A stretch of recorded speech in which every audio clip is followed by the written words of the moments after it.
Bismillahirrahmanirrahim. Assalamu alaikum student. I am Mohammad Munir Ahmed and we are discussing Chemistry FSC Part 1 Chapter number 1 Basic Concept.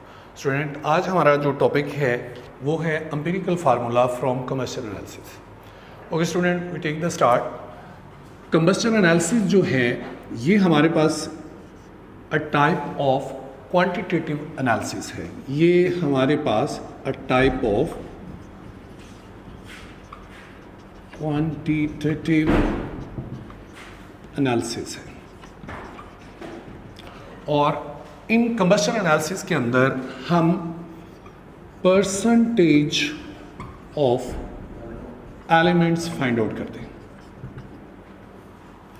Okay student, हम जानना चाहते हैं कि ये हम किस तरह फाइंड आउट करते हैं परसेंटेज. उसके लिए ज़रूरी है कि हम कंबस्शन एनालिसिस का बेसिक प्रिंसिपल समझें.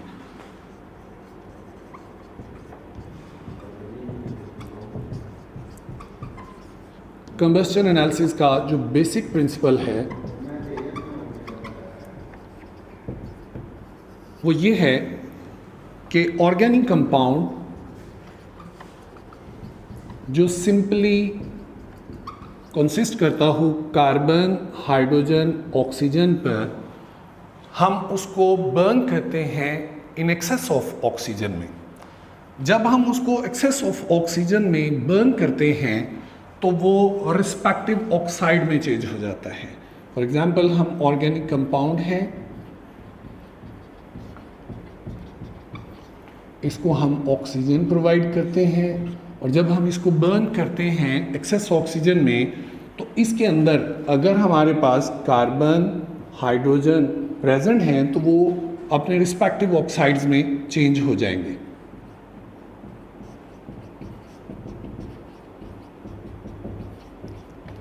फॉर एग्जाम्पल, मैंने जैसे बताया, अगर कार्बन है तो वो कार्बन डाइऑक्साइड में चेंज हो जाएगा और अगर हाइड्रोजन है तो वो वाटर में.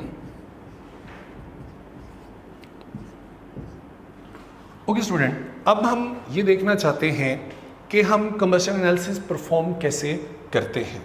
उसके लिए हम वेड अमाउंट ऑफ ऑर्गेनिक कंपाउंड जो है, ये जो हमारा सैंपल है उसको पहले से वे करके हम फर्नेस के अंदर प्लेस करते हैं, कंबस्शन ट्यूब के अंदर.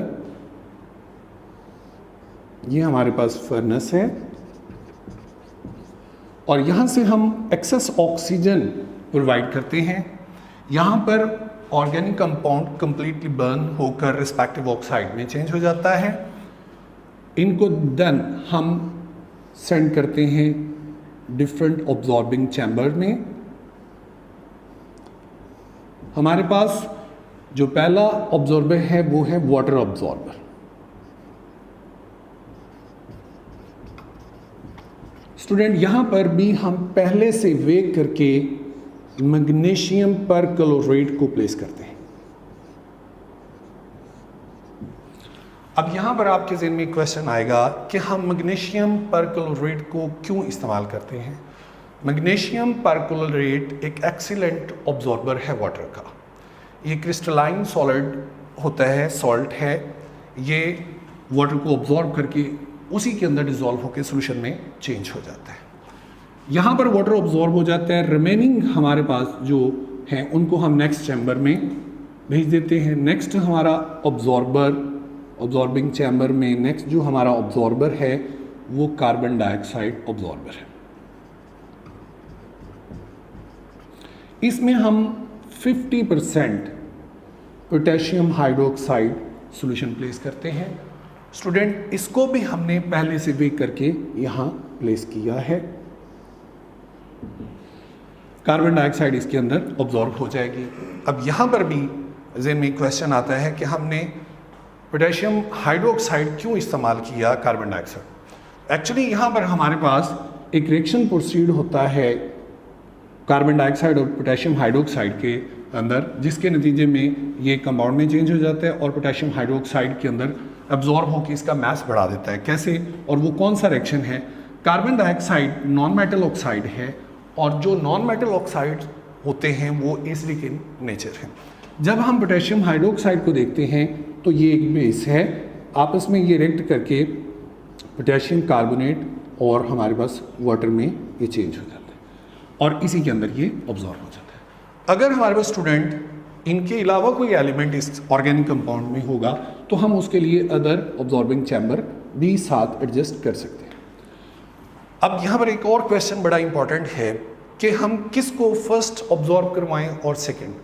तो उसके लिए हम देखते हैं जो कंपाउंड दूसरों में इंटरफेयर कर सकता है उसको हम पहले ऑब्जॉर्व करवाते हैं और उसके बाद नेक्स्ट इसी तरतीब से और इसी स्कीम को ज़हन में रखते हुए हम ऑब्जॉर्बर्स को प्लेस करते हैं। ओके स्टूडेंट, अब यहाँ पर ऑब्जॉर्व करवाने से हमारे पास मास ऑफ वाटर और मास ऑफ कार्बन डाइऑक्साइड हम फाइंड आउट करते हैं। किस तरह? हमने ये सैंपल का मास जो है वो भी पहले से हमने वे करके यहाँ पर प्लेस किया। मैग्नीशियम पर क्लोरेट जो है इसको भी हमने पहले से वे करके यहाँ पर रखा। अब क्या है कि फॉर एग्जांपल हमारे पास एक डस्टर, हमने इसका पहले मास फाइंड आउट कर लिया है, ये सपोज 10 ग्राम है। जब इसके ऊपर कोई और चीज़ या इसके अंदर एक और चीज़ आकर ऑब्जॉर्व या इसके ऊपर हम प्लेस करते हैं तो इसका मास डेफिनेट बात है बढ़ जाएगा, से 12 ग्राम हो गया। तो अब हम डिफरेंस मेथड से आसानी के साथ मास of this board marker find out कर सकते हैं। जैसे मैंने इसको डिस्टर के ऊपर प्लेस किया, अगर इस डिस्टर का मास 10 ग्राम है और उसके बाद बोर्ड मार्कर प्लेस करने के बाद से ये 12 ग्राम हो गया तो हम इसका डिफरेंस करेंगे तो 2 ग्राम सपोज हमारे पास mass of this board marker. इसी तरह हमारे पास ये पहले से वे करके रखा होता है, इसका मास हमें पहले से ही पता है। जब इसमें वाटर ऑब्जॉर्व होता है तो इसका मास इंक्रीज कर जाता है। हम डिफरेंस मेथड से इसका मास फाइंड आउट कर लेते हैं, मास ऑफ वाटर। इसी तरह इसको भी हमने वे करके रखा होता है, इसमें जब कार्बन डाइऑक्साइड ऑब्जॉर्व होती है तो इसका मास भी इंक्रीज कर जाता है और यहाँ से हम mass of carbon dioxide find out कर लेते हैं बाय डिफरेंस मेथड से। ओके स्टूडेंट, अब हम बेसिकली इस कंबशन एनालिसिस से फाइंड आउट क्या करना चाहते हैं? Percentage of element. Student, last time जब मैंने लास्ट टॉपिक में आपको पढ़ाया था कि हमें परसेंटेज कंपोजिशन क्यों रिक्वायर्ड होती है to find the empirical formula. हमने लास्ट लेक्चर में एम्पिरिकल फार्मूला फाइंड आउट करने के 4 स्टेप पढ़े थे, जिसमें सबसे पहला स्टेप भी क्या था? Percentage composition. यही रीज़न है कि यहाँ पर भी हम कंबशन एनालिसिस की मदद से परसेंटेज कंपोजिशन ही फाइंड आउट करते हैं, यानी हर एलिमेंट की परसेंटेज फाइंड आउट करेंगे। अब वो हम परसेंटेज किस तरह फाइंड आउट करते हैं उसके लिए हम फार्मूला इस्तेमाल करेंगे। Percentage of carbon mass of carbon dioxide. Student, ये आपने यहाँ पर बड़ी इंपॉर्टेंट बात याद रखनी है, ये मास ऑफ कार्बन डाइऑक्साइड वो है जो यहाँ पर अब्जॉर्ब हुआ है। ये वो मास है जो हमने यहाँ से डिफरेंस मेथड से फाइंड आउट किया था। मास ऑफ कंपाउंड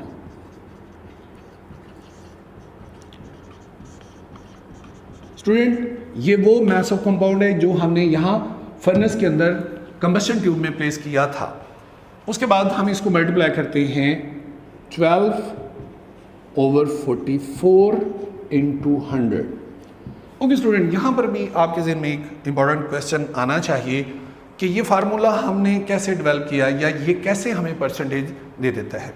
मैं आपको यूनिटी मेथड आपको क्लियर है, हम उसी को इस्तेमाल करते हुए इस फार्मूले की ड्राइवेशन को भी अंडरस्टैंड करते हैं। हमें पता है कार्बन डाइऑक्साइड के अंदर एक कार्बन एटम है।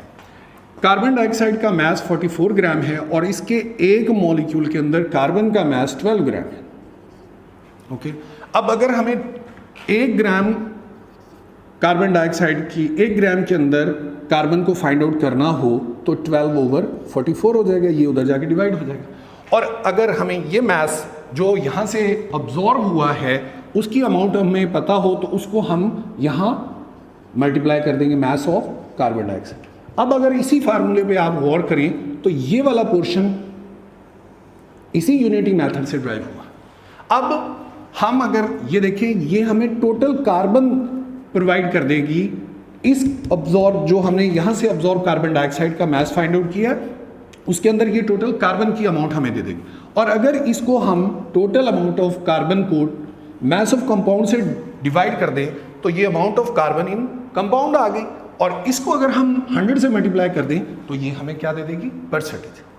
स्टूडेंट, बिल्कुल इसी तरह हम क्या करते हैं परसेंटेज ऑफ हाइड्रोजन का फार्मूला भी ड्राइव करते हैं। परसेंटेज हाइड्रोजन के लिए हम mass of water, again student यहाँ जो ये मास ऑफ वाटर है, ये वो मास ऑफ वाटर है जो यहाँ मैग्नीशियम परक्लोरेट के अंदर अब्जॉर्ब हुआ है। मास of compound into 2.016 over 16 into 100। Again student ये वही चीज़ है जैसे ये मैंने आपको ड्राइव करके दी, इसी तरह यहाँ से हमारे पास परसेंटेज ऑफ कार्बन और परसेंटेज ऑफ हाइड्रोजन आप फाइंड आउट कर लेंगे। ओके, नेक्स्ट हमारे पास जो एलिमेंट जिसकी हमें परसेंटेज फाइंड आउट करनी है, से इसके अंदर हमारे पास ऑक्सीजन भी है और हमें ऑक्सीजन की भी परसेंट, तो हम डायरेक्ट कोई मेथड ऑप करके या कोई डायरेक्ट फार्मूला लगा के ऑक्सीजन इसलिए नहीं फाइंड आउट कर सकते क्योंकि कंबशन एनालिसिस के दौरान हम खुद जो है एक्सेस में ऑक्सीजन यहाँ से प्रोवाइड करते हैं कंपाउंड को बर्न करने के लिए। अब हम उसको फाइंड आउट करना भी चाहते हैं तो हम इनडायरेक्ट मेथड से उसको फाइंड आउट करेंगे। उसको कैसे हम फाइंड आउट करेंगे? परसेंटेज ऑफ ऑक्सीजन के लिए you know percent mean 100 minus percentage of carbon plus percentage of hydrogen, इन दोनों को सम करके हम 100 में से माइनस कर दें तो this will provide you the percentage of oxygen. Okay student, मैं आपके इंटरेस्ट के लिए एक प्रैक्टिकल एग्जांपल भी आपको यहाँ पर कर देता हूँ। हमारे पास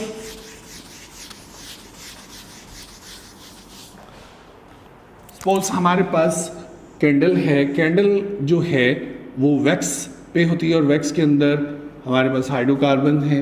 हम इसको बर्न करते हैं और यहाँ से डिलीवरी ट्यूब के ज़रिए हम इसको यू ट्यूब एक यू शेप ट्यूब के साथ अटैच कर देते हैं जिसके अंदर हमारे पास मैग्नीशियम परक्लोरेट ऑलरेडी प्रेजेंट है। ये वेट अमाउंट हमने यहाँ रख दी है।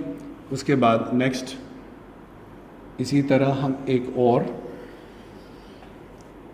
यू शेप ट्यूब के अंदर 50% पोटेशियम हाइड्रोक्साइड यहाँ पर प्लेस कर देते हैं। अब यहाँ से हमारे पास एक्सेस ऑक्सीजन इसको मिलेगी जब ये बर्न होगा, तो डेफिनेट बात है इसमें कार्बन है तो वो कार्बन डाइऑक्साइड में चेंज हो जाएगी और हाइड्रोजन जो है वो वाटर, और रिस्पेक्टिवली यहाँ पर मैग्नीशियम परक्लोरेट है